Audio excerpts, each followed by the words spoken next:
ਸਾਰੇ ਬੱਚਿਆਂ ਨੂੰ ਸਤਿ ਸ੍ਰੀ ਅਕਾਲ। ਬੱਚਿਓ, ਅੱਜ ਅਸੀਂ ਇੱਕ ਲੰਮੀ ਕਹਾਣੀ ਦੀ ਗੱਲ ਕਰਾਂਗੇ। ਇਹ ਕਹਾਣੀ ਅੱਜ ਦੀ ਨਹੀਂ ਹੈ ਜਾਂ ਬੀਤੇ ਹੋਏ ਸਮੇਂ ਦੀ ਨਹੀਂ ਹੈ, ਬਲਕਿ ਇਹ ਕਹਾਣੀ ਆਉਣ ਵਾਲੇ 100 ਸਾਲਾਂ ਦੇ ਵਿੱਚ ਜੋ ਕੁਝ ਹੋਣਾ ਸਾਡੇ ਨਾਲ ਜਾਂ ਸਾਡੀ ਮਿੱਟੀ ਦੇ ਨਾਲ ਜਾਂ ਸਾਡੇ ਦੇਸ਼ ਦੇ ਨਾਲ, ਉਹ ਕਲਪਨਾ ਕੀਤੀ ਗਈ ਹੈ ਕਿ ਕਿਹੋ ਜਿਹਾ ਹੋ ਸਕਦਾ ਸਾਡਾ ਦੇਸ਼। ਇਹ ਕਹਾਣੀ ਅੱਜ ਤੋਂ 100 ਸਾਲ ਬਾਅਦ ਦੀ ਹੈ, ਉਸ ਪੰਜਾਬ ਦੀ, ਜਿਹੜੇ ਪੰਜਾਬ ਨੂੰ ਅੱਜ ਅਸੀਂ ਦੁਨੀਆ ਦੇ ਨਕਸ਼ੇ 'ਤੇ ਦੇਖਦੇ ਹਾਂ। ਇਸ ਕਹਾਣੀ ਦਾ ਨਾਮ ਹੈ ਪਚੀਸਾ ਦੇਸ਼ ਦੇ ਲੋਕ। ਮੈਂ ਸੁਰਿੰਦਰ ਸਿੰਘ ਹਾਜ਼ਰ ਹਾਂ ਇਹ ਕਹਾਣੀ ਲੈ ਕੇ। ਇਹ ਕਹਾਣੀ ਕਈ ਭਾਗਾਂ ਦੇ ਵਿੱਚ ਦੱਸਾਂਗਾ ਮੈਂ ਤੁਹਾਨੂੰ। ਬਹੁਤ ਸਾਰੇ ਐਪੀਸੋਡ ਬਣਾਏ ਨੇ ਇਸ ਕਹਾਣੀ ਦੇ ਸਿਰਫ ਤੁਹਾਡੇ ਲਈ। ਕਹਾਣੀ ਦਾ ਨਾਮ ਹੈ ਪਚੀਸਾ ਦੇਸ਼ ਦੇ ਲੋਕ, ਅਤੇ ਇਹ ਗੱਲ ਹੈਗੀ ਸੰਨ 2100 ਦੀ। ਸਥਾਨ ਹੈ ਇਸ ਕਹਾਣੀ ਦਾ ਇਸ ਵੇਲੇ ਜਦੋਂ ਮੈਂ ਘਟਨਾ ਸ਼ੁਰੂ ਕਰਨ ਵਾਲਾ, ਹਰਿਆਣਾ ਅਤੇ ਪਚੀਸਾ ਦੇਸ਼ ਦੀ ਸਰਹੱਦ ਦੇ ਬਿਲਕੁਲ ਨੇੜੇ। ਤਾਂ ਕਰਦੇ ਹਾਂ ਸ਼ੁਰੂ ਕਹਾਣੀ। ਪਹਿਲਾ ਐਪੀਸੋਡ। ਵਿਲੀਅਮ ਜੱਟ ਇੱਕ ਬਹੁਤ ਹੀ ਹਾਈਟੈਕ ਕਾਰ ਚਲਾਉਂਦਾ ਹੋਇਆ ਵਾਰ-ਵਾਰ ਡੈਸ਼ਬੋਰਡ 'ਤੇ ਲੱਗੀ ਹੋਈ ਸਕਰੀਨ 'ਤੇ ਆਪਣੇ ਪਿੱਛੇ ਬੈਠੀ ਹੋਈ ਸਵਾਰੀ ਵੱਲ ਦੇਖ ਰਿਹਾ। ਗੱਡੀ ਦੇ ਪਿਛਲੇ ਸੋਫੇ 'ਤੇ ਸ਼ੇਰ ਕੌਰ ਬੈਠੀ ਹੈ ਅਤੇ ਵਿਲੀਅਮ ਜੱਟ ਉਸ ਨੂੰ ਪਿਛਲੇ 30 ਮਿੰਟਾਂ ਤੋਂ, ਜਦੋਂ ਤੋਂ ਉਹ ਹਾਈਟੈਕ ਗੱਡੀ ਦੇ ਵਿੱਚ 1000 ਕਿਲੋਮੀਟਰ ਦਾ ਸਫ਼ਰ ਤੈਅ ਕਰਕੇ ਇੱਥੇ ਪਹੁੰਚੇ ਨੇ, ਉਦੋਂ ਤੋਂ ਹੀ ਪਚੀਸੇ ਦੇਸ਼ ਦੇ ਅੰਦਰ ਦਾਖਲ ਹੋਣ ਤੋਂ ਰੋਕਣ ਦੇ ਲਈ ਵਾਰ-ਵਾਰ ਸਮਝਾ ਰਿਹਾ। ਪਰ ਵਿੱਚ ਉਹਦੀ ਦਿਲਚਸਪੀ ਵੱਧਦੀ ਜਾ ਰਹੀ ਹੈ ਕਿ ਸ਼ੇਰ ਕੌਰ ਨੂੰ ਉਸਦੇ ਦੇਸ਼ ਪਚੀਸੇ ਦਾ ਸਾਰਾ ਇਤਿਹਾਸ ਪਤਾ ਕਿਵੇਂ ਹੈ। ਪਚੀਸੇ ਦੇਸ਼ 'ਚ ਕਾਲ ਪੈਣ ਅਤੇ ਸਿਵਲ ਵਾਰ ਦੇ ਬਾਅਦ ਨਸ਼ਾ ਤੰਤਰ ਵੱਲੋਂ ਆਪਣੇ ਪੈਰ ਪਸਾਰਨ ਦੇ ਦੌਰਾਨ ਵਿਲੀਅਮ ਜੱਟ ਦੇ ਜਿਹੜੇ ਵਡੇਰੇ ਸੀ, ਉਹਦੇ ਦਾਦੇ ਪੜਦਾਦੇ ਸੀ, ਉਹਨਾਂ ਨੇ ਪਚੀਸਾ ਦੇਸ਼ ਉਦੋਂ ਤੋਂ ਹੀ ਛੱਡ ਦਿੱਤਾ ਸੀ ਅਤੇ ਹੁਣ ਉਹ ਪਿਛਲੀਆਂ 2 ਪੀੜ੍ਹੀਆਂ ਤੋਂ ਹਰਿਆਣੇ 'ਚ ਰਹਿ ਰਹੇ ਨੇ। ਪਚੀਸੀਆਂ ਦੇ ਜਿਹੜੇ ਰਾਜ ਕਰਨ ਵਾਲੇ ਨੇ, ਹਾਕਮ ਨੇ, ਅਤੇ ਉਹਨਾਂ ਦੇ ਜਿਹੜੇ ਸਮਰਥਕ ਨੇ, ਉਹ ਲੱਖਾਂ ਦੀ ਗਿਣਤੀ 'ਚ ਅਜਿਹੇ ਲੋਕਾਂ ਨੂੰ ਮੌਤ ਦੇ ਘਾਟ ਉਤਾਰ ਚੁੱਕੇ ਨੇ ਹੁਣ ਤੱਕ, ਜਿਹੜੇ ਉਹਨਾਂ ਦੀਆਂ ਰਾਜ ਕਰਨ ਦੀਆਂ ਸ਼ਰਤਾਂ ਨਹੀਂ ਮੰਨਦੇ। ਬਾਕੀ ਰਹਿ ਗਏ ਲੋਕਾਂ ਨੇ ਜਾਂ ਤਾਂ ਉਹਨਾਂ ਦੀ ਜਿਹੜੀ ਗੁਲਾਮੀ ਸੀ ਉਹ ਮੰਨ ਲਈ, ਜਾਂ ਫਿਰ ਉਹ ਦੂਜੇ ਰਾਜਾਂ 'ਚ, ਦੂਜੇ ਸੂਬਿਆਂ ਦੇ ਵਿੱਚ ਚਲੇ ਗਏ, ਭੱਜ ਗਏ ਉੱਥੇ। ਕਰੀਬ 100 ਸਾਲ ਇਹ ਵਰਤਾਰਾ ਚੱਲਿਆ ਅਤੇ ਹੁਣ ਤੱਕ ਚੱਲਦਾ ਆ ਰਿਹਾ। ਅਤੇ ਹੁਣ ਪੂਰੀ ਤਰ੍ਹਾਂ ਇਸ ਧਰਤੀ ਦੇ ਉੱਤੇ ਪਚੀਸੀਆਂ ਦਾ ਰਾਜ ਹੈ। ਗੁਰੂ ਸੰਤ ਪ੍ਰਕਾਸ਼ ਉਹਨਾਂ ਦਾ ਧਾਰਮਿਕ ਗੁਰੂ ਹੈ ਅਤੇ ਉਹਦੇ ਥਾਂ 'ਤੇ ਬੁੱਤ ਲੱਗੇ ਹੋਏ ਨੇ ਸੰਤ ਪ੍ਰਕਾਸ਼ ਦੇ। ਕਾਬਲ ਤੱਕ ਜਾਣ ਵਾਲੀ ਜਿਹੜੀ 2.5 ਸਦੀਆਂ ਪਹਿਲਾਂ ਤੋਂ ਬਣੀ ਹੋਈ ਹੈ ਇੱਕ ਸੜਕ, ਜਿਹਨੂੰ GT ਰੋਡ ਦਾ ਕਿਹਾ ਜਾਂਦਾ ਸੀ ਕਿਸੇ ਵੇਲੇ, ਉਹਦਾ ਨਾਮ ਹੁਣ SP ਰੋਡ ਹੈ, ਸੰਤ ਪ੍ਰਕਾਸ਼ ਰੋਡ। ਪਚੀਸੀਆਂ ਦੀਆਂ ਔਰਤਾਂ ਦੀ ਹਾਲਤ ਬਹੁਤ ਮਾੜੀ ਹੈ। ਹਾਲਾਂਕਿ 22ਵੀਂ ਸਦੀ ਸ਼ੁਰੂ ਹੋ ਚੁੱਕੀ ਹੈ, ਪਰ ਉੱਥੇ ਔਰਤਾਂ ਦੀ ਹਾਲਤ ਬਹੁਤ ਮਾੜੀ ਹੈ। ਔਰਤ ਖੁਦਕੁਸ਼ੀ ਨਾ ਕਰ ਲਵੇ, ਦੁੱਖਾਂ ਤੋਂ ਛੁਟਕਾਰਾ ਪਾਉਣ ਲਈ ਮਰ ਨਾ ਜਾਵੇ, ਇਸ ਲਈ ਉਸ 'ਤੇ 2-2, 3-3 ਮਰਦ ਪਹਿਰਾ ਦਿੰਦੇ ਨੇ। ਅਤੇ ਔਰਤਾਂ ਦੀ ਗਿਣਤੀ ਪਚੀਸੇ ਦੇਸ਼ ਦੇ ਵਿੱਚ 1000 ਮਰਦਾਂ ਦੇ ਮੁਕਾਬਲੇ ਸਿਰਫ 90 ਜਾਂ ਇਸ ਦੇ ਆਸ-ਪਾਸ ਹੀ ਹੈ, ਬਹੁਤ ਘੱਟ ਹੈ। ਸਦੀਆਂ ਪਹਿਲਾਂ ਇੱਥੇ ਮਾਦਾ ਭਰੂਣ ਹੱਤਿਆ ਦੀ ਪ੍ਰਥਾ ਨੇ ਪਚੀਸਾ ਦੇਸ਼ 'ਚ ਤਕਨੀਕੀ ਤੌਰ 'ਤੇ ਔਰਤਾਂ ਦੀ ਗਿਣਤੀ ਸੀ ਜਿਹੜੀ, ਉਹ ਇਸ ਪੱਧਰ ਤੱਕ ਬਹੁਤ ਘੱਟ ਕਰ ਦਿੱਤੀ। ਸ਼ੇਰ ਕੌਰ ਪਚੀਸੇ ਦੇ ਇਤਿਹਾਸ ਬਾਰੇ ਵਿਲੀਅਮ ਜੱਟ ਨੂੰ ਬਹੁਤ ਸਹਿਜ ਸਮਝਾ ਰਹੀ ਹੈ। ਉਹ ਕਹਿੰਦੀ ਹੈ ਕਿ ਸਾਡੇ ਬਜ਼ੁਰਗ ਉੱਤਰੀ ਭਾਰਤ ਦੇ ਇਸ ਸਭ ਤੋਂ ਖੁਸ਼ਹਾਲ ਸੂਬੇ ਤੋਂ ਆਪਣੀਆਂ ਜਾਨਾਂ ਬਚਾ ਕੇ ਦੌੜੇ ਸਨ। ਇੱਥੇ ਹਰ ਪਾਸੇ ਹਰਿਆਲੀ ਸੀ ਤੇ ਲੋਕ ਇੱਕ ਦੂਜੇ ਨੂੰ ਪਿਆਰ ਕਰਨ ਵਾਲੇ ਸਨ। ਨਸ਼ੇ ਤੇ ਜ਼ਹਿਰੀਲੀ ਖੇਤੀ ਦੀ ਖੇਡ ਨੇ ਇੱਥੇ ਆਪਣਾ ਰੰਗ ਦਿਖਾਇਆ। ਸਿਆਸੀ ਲੋਕਾਂ ਨੇ ਧਰਤੀ ਤੇ ਇੱਥੋਂ ਦੇ ਲੋਕਾਂ ਦੇ ਹੱਕਾਂ ਨੂੰ ਵੇਚ ਦਿੱਤਾ। ਵਿਲੀਅਮ ਬੜਾ ਹੈਰਾਨ ਆ ਉਸ ਦੀ ਇਸ ਗੱਲ ਤੋਂ। ਉਹ ਕਹਿੰਦਾ, but how become this country Pachisa, please tell me. ਉਹਦੀ ਉਤਸੁਕਤਾ ਵੱਧਦੀ ਜਾ ਰਹੀ ਹੈ। ਉਹ ਇਸ ਗੱਲੋਂ ਵੀ ਹੈਰਾਨ ਸੀ ਕਿ ਤਕਨੀਕ ਦੇ ਜ਼ਮਾਨੇ 'ਚ ਇਹ ਸਭ ਕੁਝ ਪਹਿਲਾਂ ਕਿਉਂ ਨਹੀਂ ਜਾਣ ਸਕਿਆ। ਇਸ ਧਰਤੀ 'ਤੇ ਉਸ ਵੇਲੇ ਇੱਕ ਪਾਰਟੀ ਸੀ ਜਿਸ ਦੇ ਲੀਡਰਾਂ ਨੇ ਇਹ ਐਲਾਨ ਕੀਤਾ ਸੀ ਕਿ ਅਸੀਂ ਇਸ ਜ਼ਮੀਨ 'ਤੇ ਰਹਿਣ ਵਾਲੇ ਲੋਕਾਂ 'ਤੇ 25 ਸਾਲ ਰਾਜ ਕਰਾਂਗੇ, ਤੇ ਉਹਨਾਂ ਨੇ ਆਪਣੀ ਇਸ ਕਹਿਤ ਨੂੰ ਪੂਰਾ ਕਰ ਦਿਖਾਇਆ। ਬਸ ਫਿਰ ਕੀ ਸੀ, 25-25 ਕਰਦਿਆਂ ਉਹਨਾਂ ਨੇ ਕਈ 25 ਸਾਲ ਰਾਜ ਕੀਤਾ। ਇਸ ਦੇ ਬਾਅਦ ਇਸ ਦਾ ਨਾਮ ਪੱਕੇ ਤੌਰ ਦੇ ਉੱਤੇ ਪਚੀਸਾ ਪੈ ਗਿਆ। ਹੁਣ ਪਚੀਸੇ ਦਾ ਪੁਰਾਣਾ ਨਾਮ ਪੰਜਾਬ ਕਿਸੇ ਨੂੰ ਵੀ ਯਾਦ ਨਹੀਂ, ਤੇ ਇਤਿਹਾਸ ਦੇ ਵਰਕਿਆਂ ਤੋਂ ਉਸ ਨਾਮ ਨੂੰ ਮਿਟਾ ਦਿੱਤਾ ਗਿਆ। ਜਿਹੜਾ ਪੈਸਾ, ਧਨ, ਦੌਲਤ ਉਹਨਾਂ ਨੇ ਪਹਿਲੇ 25 ਸਾਲ 'ਚ ਇਕੱਠਾ ਕੀਤਾ ਸੀ, ਉਹ ਹੌਲੀ-ਹੌਲੀ ਉਹਨਾਂ ਲੀਡਰਾਂ ਦੀਆਂ ਆਉਣ ਵਾਲੀਆਂ ਪੀੜ੍ਹੀਆਂ ਨੇ ਖਤਮ ਕਰ ਦਿੱਤਾ, ਤੇ ਨਾਲ ਹੀ ਆਪਣਾ ਧਰਮ, ਇਤਿਹਾਸ ਤੇ ਵਿਰਸਾ ਵੀ। ਸ਼ੇਰ ਕੌਰ ਬੋਲਦੀ ਜਾ ਰਹੀ ਸੀ। ਸ਼ੇਰ ਕੌਰ ਦੇ ਵਡੇਰਿਆਂ ਨੇ ਅਮਰੀਕਾ 'ਚ ਰਹਿਣ ਦੇ ਬਾਵਜੂਦ ਆਪਣੀਆਂ ਜੜ੍ਹਾਂ ਬਾਰੇ, ਇਤਿਹਾਸ ਨੂੰ ਕੁਝ ਸਾਫਟਵੇਅਰ ਤਕਨੀਕ ਦੇ ਜ਼ਰੀਏ ਬਚਾ ਕੇ ਰੱਖਿਆ ਹੋਇਆ ਸੀ, ਤੇ ਇਸ ਸਾਫਟਵੇਅਰ ਨੂੰ ਪੀੜ੍ਹੀ ਦਰ ਪੀੜ੍ਹੀ ਸਾਂਭਿਆ ਗਿਆ ਸੀ।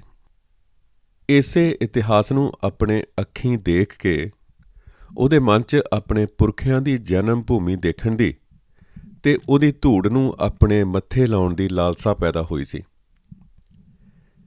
ਇਸ ਤਰ੍ਹਾਂ ਅਮਰੀਕਾ ਦੇ ਰਾਸ਼ਟਰਪਤੀ ਜੋਗਾ ਸਿੰਘ ਦੀ ਪ੍ਰੇਰਨਾ ਤੇ ਉਹਦੀ ਹੱਲਾਸ਼ੇਰੀ ਦੇ ਨਾਲ ਉਹ ਪਚੀਸਾ ਦੇਸ਼ ਦਾ ਗੁਪਤ ਰੂਪ 'ਚ ਹਾਲ ਦੇਖਣ ਆਈ ਸੀ, ਕੀ ਚੱਲ ਰਿਹਾ ਉੱਥੇ।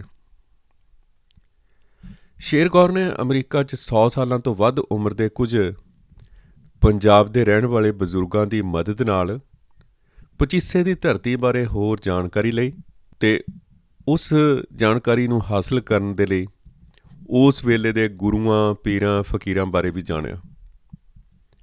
ਸਦੀਆਂ ਪਹਿਲਾਂ ਪਚੀਸੇ ਦੀ ਧਰਤੀ ਛੱਡ ਕੇ ਗਏ ਲੋਕਾਂ ਨੂੰ ਸੰਸਾਰ 'ਚ ਹਾਲੇ ਵੀ ਕਿਤੇ-ਕਿਤੇ ਪੰਜਾਬੀ ਕਿਹਾ ਜਾਂਦਾ ਹੈ, ਤੇ ਅਮਰੀਕਾ 'ਚ ਸਿੱਖ ਰਾਸ਼ਟਰਪਤੀ ਬਣਨ ਦੇ ਬਾਅਦ ਪਿਛਲੇ 7 ਸਾਲਾਂ ਤੋਂ ਲਗਾਤਾਰ ਇਹ ਕੋਸ਼ਿਸ਼ਾਂ ਹੋ ਰਹੀਆਂ ਨੇ ਕਿ ਕਿਵੇਂ ਨਾ ਕਿਵੇਂ ਪਚੀਸੇ ਦੀਆਂ ਔਰਤਾਂ ਤੇ ਬਾਕੀ ਲੋਕਾਂ ਦੀ ਜ਼ਿੰਦਗੀ 'ਚ ਸੁਧਾਰ ਲਿਆਂਦਾ ਜਾਵੇ, ਤੇ ਲੋਕਾਂ ਨੂੰ ਅਸਲ ਸਿਧਾਂਤ ਦੇ ਨਾਲ ਜੋੜਿਆ ਜਾਵੇ, ਗੁਰੂ ਦੇ ਸੰਕਲਪ ਨਾਲ ਜੋੜਿਆ ਜਾਵੇ। ਪਰ ਗੁਰੂ ਸੰਤ ਪ੍ਰਕਾਸ਼ ਅਜਿਹਾ ਬੀਜ ਲਾ ਕੇ ਗਿਆ ਸੀ ਕਿ ਹੁਣ ਉਸ ਬੀਜ ਤੋਂ ਬਣੇ ਜੰਗਲ ਨੂੰ ਖਤਮ ਕਰਨਾ ਇੰਨਾ ਕੁ ਮੁਸ਼ਕਲ ਸੀ ਕਿ ਅਮਰੀਕਾ ਦਾ ਹਰ ਹੀਲਾ ਵਸੀਲਾ ਨਾਕਾਮ ਹੋ ਗਿਆ। ਸ਼ੇਰ ਕੌਰ ਦੀ ਆਪਣੇ ਪੁਰਖਿਆਂ ਦੀ ਧਰਤੀ ਬਾਰੇ ਜਾਣਨ ਦੀ ਲਲਕ ਨੇ ਉਸ ਨੂੰ ਜ਼ਾਲਮ ਲੋਕਾਂ ਦੇ ਦੇਸ਼ ਪਚੀਸੇ ਦੀਆਂ ਬਰੂਹਾਂ 'ਤੇ ਲਿਆ ਖੜਾ ਕਰ ਦਿੱਤਾ। ਆਪਣੇ ਮਾਪਿਆਂ ਦੇ ਲੱਖ ਮਨ੍ਹਾ ਕਰਨ ਦੇ ਬਾਅਦ ਉਸ ਨੇ ਖੋਜ ਕਾਰਜ ਸ਼ੁਰੂ ਕਰਨ ਦਾ ਫੈਸਲਾ ਕੀਤਾ ਸੀ। ਅਖੀਰ ਅਮਰੀਕਾ ਦੇ ਰਾਸ਼ਟਰਪਤੀ ਜੋਗਾ ਸਿੰਘ ਨੇ ਉਸ ਨੂੰ ਪਚੀਸੇ ਜਾਣ ਲਈ ਹਾਂ ਕਰ ਦਿੱਤੀ ਸੀ। ਪਚੀਸੇ ਦੇ ਹੁਕਮਰਾਨਾਂ ਨੇ ਆਪਣੀ ਭਾਸ਼ਾ ਅਤੇ ਵਿਰਸੇ ਨੂੰ ਪੂਰੀ ਤਰ੍ਹਾਂ ਖਤਮ ਕਰ ਲਿਆ ਸੀ। ਉਹ ਪੱਛਮ ਦੇਸ਼ ਦੀ ਭਾਸ਼ਾ ਨੂੰ ਤੋੜ ਮਰੋੜ ਕੇ ਬੋਲੀ ਜਾਣ ਵਾਲੀ ਭਾਸ਼ਾ ਨੂੰ ਅਤੇ ਹਿੰਦੀ ਅਤੇ ਸੰਸਕ੍ਰਿਤ ਨੂੰ ਸਰਕਾਰੀ ਮਾਨਤਾ ਦਿਵਾ ਕੇ ਘਰ ਘਰ 'ਚ ਲਾਗੂ ਕਰਾਉਣ 'ਚ ਕਾਮਯਾਬ ਹੋ ਗਏ ਸਨ। ਨਸ਼ੇ 'ਚ ਅੰਨ੍ਹੇ ਹੋਏ ਪਚੀਸੀਆਂ ਨੇ ਆਪਣੇ ਗੁਰੂਆਂ ਦੇ ਧਾਰਮਿਕ ਗ੍ਰੰਥਾਂ ਨੂੰ ਖਤਮ ਕਰ ਦਿੱਤਾ ਸੀ। ਕੁਦਰਤ ਨੇ ਵੀ ਆਪਣਾ ਜ਼ੋਰ ਦਿਖਾ ਕੇ ਉਹਨਾਂ ਨੂੰ ਸਬਕ ਸਿਖਾਉਣਾ ਚਾਹਿਆ, ਪਰ ਉਹ ਸੁਧਰੇ ਨਹੀਂ। ਕਿਸੇ ਵੇਲੇ ਚਾਰੋਂ ਪਾਸੇ ਹਰਿਆਲੀ ਤੇ ਖੁਸ਼ਹਾਲੀ ਦੀ ਮਹਿਕ ਖਿਲਾਰਦੀ ਧਰਤੀ ਹੌਲੀ-ਹੌਲੀ ਕੰਕਰੀਟ ਦੇ ਜੰਗਲ 'ਚ ਤਬਦੀਲ ਹੋ ਗਈ ਸੀ, ਜਿਹੜੀ ਅੱਜ ਮਾਰੂਥਲ ਬਣ ਚੁੱਕੀ ਹੈ। ਦੂਰ-ਦੂਰ ਤੱਕ ਰੇਤ ਦੇ ਟਿੱਬੇ ਹੀ ਟਿੱਬੇ ਦਿਖਾਈ ਦਿੰਦੇ ਨੇ, ਤੇ ਪੂਰੇ ਪਚੀਸੇ ਦੀ ਜਿਹੜੀ ਆਬਾਦੀ ਹੈ, ਵਸੋਂ ਹੈ, ਉਹ ਸਿਰਫ 35 ਲੱਖ ਦੇ ਕਰੀਬ ਰਹਿ ਗਈ ਹੈ। ਇਸ ਤੋਂ ਪਹਿਲਾਂ ਅਮਰੀਕਾ ਸਰਕਾਰ ਕਈ ਵਾਰ ਕੋਸ਼ਿਸ਼ਾਂ ਕਰ ਚੁੱਕੀ ਸੀ ਕਿ ਪਚੀਸੇ ਦੀ ਧਰਤੀ 'ਤੇ ਕੋਈ ਹਰਾ ਬੂਟਾ ਉੱਗ ਸਕੇ, ਪਚੀਸੇ ਦੇ ਲੋਕਾਂ ਦੇ ਮਨ 'ਚ ਰਹਿਮ ਦੀ ਕੋਈ ਭਾਵਨਾ, ਮਨੁੱਖਤਾ ਦੀ ਕੋਈ ਭਾਵਨਾ ਜਾਗ ਸਕੇ। ਜਹਾਜ਼ਾਂ ਰਾਹੀਂ ਕਈ ਟਨ ਫਲਦਾਰ ਫੁੱਲਦਾਰ ਦਰੱਖਤਾਂ ਦੇ ਅਨਾਜ ਦੇ ਬੀਜ ਸੁੱਟ ਕੇ ਖੁਸ਼ਹਾਲੀ ਲਿਆਉਣ ਦੀ ਕੋਸ਼ਿਸ਼ ਕੀਤੀ ਗਈ, ਪਰ ਪਚੀਸੀਆਂ ਨੇ ਅਮਰੀਕਾ ਦੇ ਕਈ ਜਹਾਜ਼ ਫੁੰਡ ਲਏ, ਸੁੱਟ ਲਏ। ਨਤੀਜਾ ਮਨੁੱਖਤਾ ਵਿਰੋਧੀ ਰਿਹਾ। ਪਿਆਰ ਨਾਲ ਅਤੇ ਤਾਕਤ ਨਾਲ ਵੀ ਯਤਨ ਕੀਤੇ ਗਏ, ਪਰ ਹਰ ਵਾਰ ਅਮਰੀਕਾ ਨੂੰ ਹਾਰ ਦਾ ਸਾਹਮਣਾ ਕਰਨਾ ਪਿਆ। ਪਚੀਸੀਆਂ 'ਚ ਨਸ਼ੇ ਦਾ ਕਾਰੋਬਾਰ ਹੀ ਇੱਕ ਵੱਡਾ ਵਪਾਰ ਹੈ। ਘਰ ਘਰ 'ਚ ਨਸ਼ਾ ਬਨਾਵਟੀ ਢੰਗ ਨਾਲ ਤਿਆਰ ਕੀਤਾ ਜਾਣ ਲੱਗਾ। ਪਚੀਸੀ ਨਸ਼ਾ ਕਰਨ ਦੇ ਬਾਅਦ ਖੁੰਖਾਰ ਹੋ ਜਾਂਦੇ ਨੇ ਅਤੇ ਫਿਰ ਉਹ ਆਪਣੀਆਂ ਹੀ ਧੀਆਂ ਭੈਣਾਂ ਅਤੇ ਬੱਚਿਆਂ ਦੇ ਨਾਲ ਬਦਫੈਲੀਆਂ ਕਰਦੇ ਨੇ। ਉਹ ਪਤਾ ਨਹੀਂ ਕਿਹੜੀ ਮਿੱਟੀ ਦੇ ਬਣ ਗਏ ਸਨ। ਸੰਸਾਰ ਤੋਂ ਪਿਆਰ ਦਾ ਸੁਨੇਹਾ ਲੈ ਕੇ ਪਚੀਸਾ 'ਚ ਆਏ ਕਿਸੇ ਵੀ ਬੰਦੇ ਨੂੰ ਉਹਨਾਂ ਨੇ ਜਿਉਂਦਿਆਂ ਵਾਪਸ ਨਹੀਂ ਜਾਣ ਦਿੱਤਾ। ਇਸ ਦੇ ਬਾਅਦ ਅਮਰੀਕਾ ਨੇ ਇੱਕ ਹਾਈਟੈਕ ਹਮਲਾ ਵੀ ਕੀਤਾ, ਪਰ ਪਚੀਸੀਆਂ ਨੇ ਇਸ ਹਮਲੇ ਨੂੰ ਵੀ ਪਛਾੜ ਦਿੱਤਾ ਸੀ। ਪਚੀਸੇ ਦੇ ਜਿਹੜੇ ਨੇੜਲੇ ਸੂਬੇ ਸਨ, ਉਹਨਾਂ ਨੇ ਕੋਸ਼ਿਸ਼ ਕਰਕੇ ਆਪਣੀ ਸੁਰੱਖਿਆ ਲਈ ਕੰਡਿਆਲੀ ਵਾੜ ਲਾ ਲਈ ਸੀ ਅਤੇ ਆਪਣੇ ਕਿਸੇ ਵੀ ਨਾਗਰਿਕ ਨੂੰ ਨਾ ਤਾਂ ਪਚੀਸੇ ਰਾਜ ਦੇ ਵਿੱਚ ਵੜਨ ਦਿੱਤਾ ਜਾਂਦਾ ਸੀ ਅਤੇ ਨਾ ਹੀ ਕਿਸੇ ਪਚੀਸੀ ਨੂੰ ਉਹ ਆਪਣੇ ਰਾਜ ਦੇ ਅੰਦਰ ਆਉਣ ਦੀ ਇਜਾਜ਼ਤ ਦਿੰਦੇ ਸਨ। ਸੰਯੁਕਤ ਰਾਸ਼ਟਰ ਨੇ ਇਸ ਪਾਬੰਦੀ ਨੂੰ ਮਨੁੱਖਤਾ ਦੇ ਭਲੇ ਲਈ ਮਨਜ਼ੂਰ ਕਰ ਲਿਆ ਸੀ। ਇਸ ਤਰ੍ਹਾਂ ਦੇ ਸਾਰੇ ਅਨੁਮਾਨ ਤੇ ਗਿਣਤੀਆਂ ਮਿਣਤੀਆਂ ਲਾ ਕੇ ਸ਼ੇਰ ਕੌਰ ਇੰਡੀਆ ਪਹੁੰਚ ਗਏ। ਪੁਰਾਤਨ ਸਿੱਖ ਮਾਰਸ਼ਲ ਆਰਟ ਤੇ ਅਮਰੀਕੀ ਫੌਜ ਤੋਂ ਕਮਾਂਡੋ ਟ੍ਰੇਨਿੰਗ ਹਾਸਲ ਕਰਕੇ ਗੁਰੂ ਗੋਬਿੰਦ ਸਿੰਘ ਜੀ ਦੇ ਕਥਨ ਅਨੁਸਾਰ 1.25 ਲੱਖ ਨਾਲ ਲੜਨ ਦਾ ਨਿਸ਼ਚਾ ਕਰਕੇ ਉਹ ਇਸ ਧਰਤੀ 'ਤੇ ਆਈ ਸੀ। ਉਸ ਨੂੰ ਦੂਰ ਦੂਰ ਤੱਕ ਦਿਖਾਈ ਦੇ ਰਹੇ ਰੇਤ ਦੇ ਟਿੱਬਿਆਂ ਦੇ ਪਾਰ ਕੁਝ ਵੀ ਦੇਖਣ ਦੀ ਕਲਪਨਾ ਕਰਨਾ ਇਸ ਵੇਲੇ ਮੁਸ਼ਕਲ ਹੋ ਰਿਹਾ ਸੀ। ਅੱਖ ਦੇ ਫੋਰ ਨਾਲ ਵਿਲੀਅਮ ਜੱਟ ਗੱਡੀ ਪਚੀਸੇ ਦੇ ਬਾਰਡਰ 'ਤੇ ਲੈ ਆਇਆ।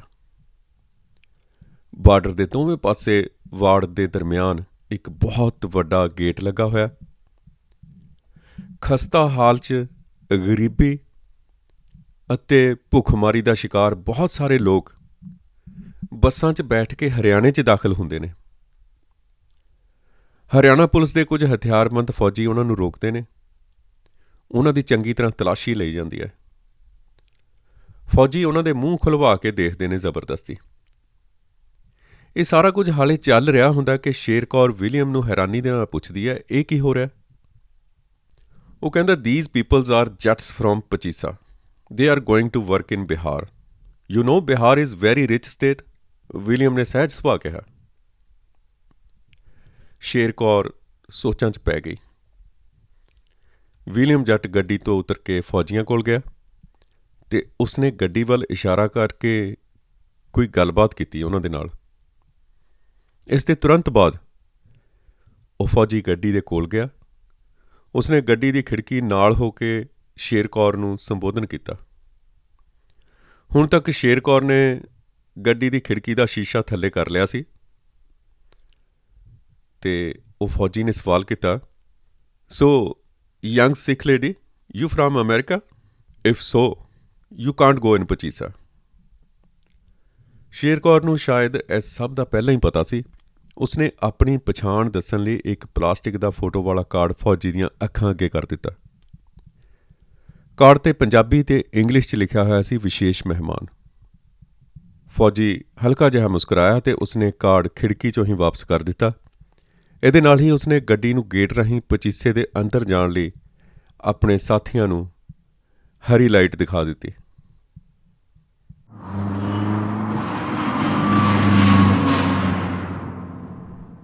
ਅਤੇ ਅੱਗੇ ਕੀ ਹੁੰਦਾ ਇਹ ਤੁਹਾਨੂੰ ਦੂਜੇ ਐਪੀਸੋਡ ਦੇ ਵਿੱਚ ਕੱਲ੍ਹ ਦੱਸਾਂਗੇ। ਸਾਰਿਆਂ ਨੂੰ ਸਤਿ ਸ੍ਰੀ ਅਕਾਲ।